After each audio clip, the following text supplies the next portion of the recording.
BX1 ⁇ L'édito Fabrice Grosfilet. On savait que le dossier était sur la table, mais les vice-premiers ministres du gouvernement Vivaldi, le gouvernement d'Alexander De Croo, ont donc mis un grand coup d'accélérateur sur une réforme très attendue, celle qui concerne la fiscalité des voitures de société. Un thème sensible, puisqu'il fallait à la fois rendre ces voitures plus propres et respectueuses du climat, et en même temps ne pas désespérer les très nombreux salariés qui bénéficient de cet avantage en nature. Réduire donc l'impact écologique, une exigence des Verts, ne pas heurter de plein fouet les intérêts de ceux qui en profitent, une préoccupation des socialistes et surtout des libéraux. La solution trouvée, c'est donc de ne pas réduire le parc de voitures de société, mais d'assurer leur verdurisation, ou plutôt leur verdissement, si on veut parler un français correct. Très concrètement, à partir de 2026, on aura donc un grand basculement, puisqu'à partir de cette date-là, l'avantage fiscal qui permet à ces voitures de société d'être si intéressantes pour les salariés et leurs employeurs, cet avantage fiscal sera réservé aux seules voitures électriques. Ça laisse donc 4 ans et demi aux entreprises et aux sociétés de leasing pour s'adapter. Plus de 4 ans et demi en réalité, puisque la nouvelle politique ne s'appliquera qu'aux nouveaux contrats signés à partir de 2026. Un contrat signé en 2024 ou en 2025 appliquera toujours les règles actuelles. Même si vous n'avez pas de voiture de société, ce dossier vous concerne quand même, parce qu'il y a plus d'1 million de voitures de ce type en Belgique. Ça représente quand même une voiture sur 5, et que le coût de l'avantage fiscal consenti par l'État est estimé entre 2 et 3 milliards d'euros. Un cadeau fiscal qui ne va donc pas disparaître. Nous sommes les champions d'Europe de la voiture de société, et si on va bien passer à l'électrique, elles ne vont pas disparaître pour autant.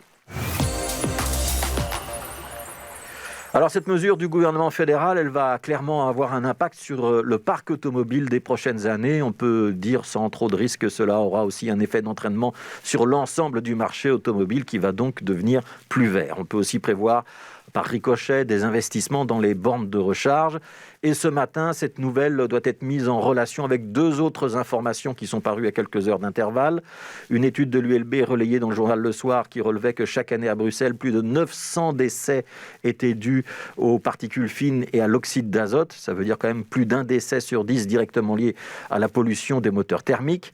Et puis autre information, quelques heures après l'annonce de cet accord au sein du Conseil des ministres restreint, l'intensification de la stratégie vers le renouvelable du groupe Engie, l'un des principaux fournisseurs d'énergie en Belgique.